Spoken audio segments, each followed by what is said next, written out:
Три причини за конфликтите в твоето семейство.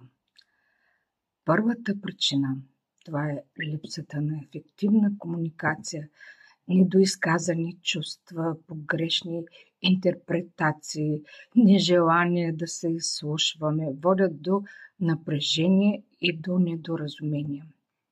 Втората причина – различни очаквания и ценности от двата рода.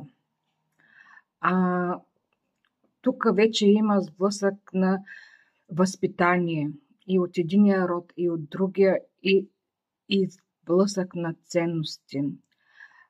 Как трябва да се случват нещата, когато тези представи се разминават, се пораждат спорове. И третата причина – стрес и външен натиск.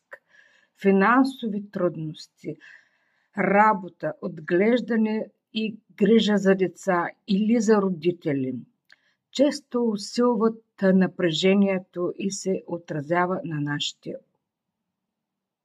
отношения. Ако тази информация ти резонира, то ми пиши на лични и напиши в коментар консултация. Прекрасен ден, мили хора!